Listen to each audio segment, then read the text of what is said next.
Harry indicted for fraud as Invictus board reveals Duke forced them to pay $70 million over 2 years.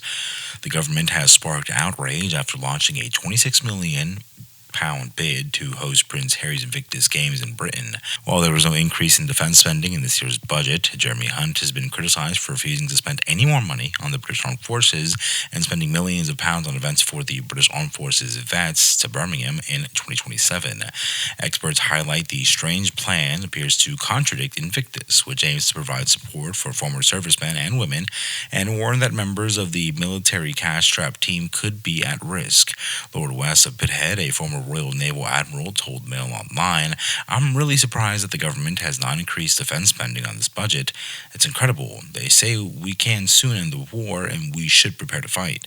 In that case, the armed forces would not be fully equipped and there would be a much larger number of people eligible to participate in the Invictus Games. Invictus is a great thing and it's important to invest in our veterans, but I think the government has lost the opportunity when it comes to what's important for defense." An insider revealed that Invictus Sports are being asked to disclose the amount of money provided to Harry and Meghan in receipts. Harry is quite proficient with the Invictus Games and receives taxpayer money from the countries where these games are held.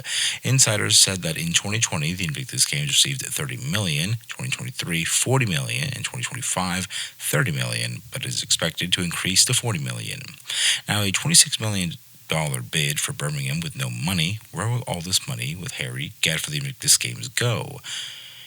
Taxpayers should know that 94% of the €41.9 million spent on Germany's Invictus Games were paid by the German government. Only 6% of the money was donated. So €2.6 million, €1 million out of €41.9 million was spent on hotels, travel, security, and extras, presumably for Harry and Meghan. That's 24% of the total financial amount associated with Instagram, Archwell. Harry and his gang need to investigate as soon as possible.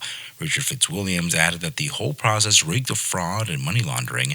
Yesterday's budget brought no benefits to the armed forces. This is despite the raging wars in Ukraine and Gaza, the crisis in the Gulf, and the fact that all three services are still suffering cuts due to the so-called peace dividend after the war. However, what is quite extraordinary is that, with one exception, no one can deny that Harry's work is based on the Warrior Games in America, which aims to help injured or injured military servicemen and women, as a project truly remarkable. It is astonishing that it should be funded when these services receive pretty much nothing. Speaks of great promises for the future at a time of crisis.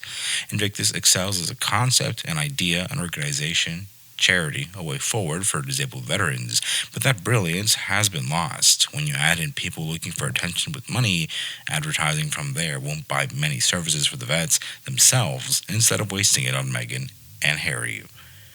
How much revenue does this generate for the host city, considering that they're using taxpayers' money?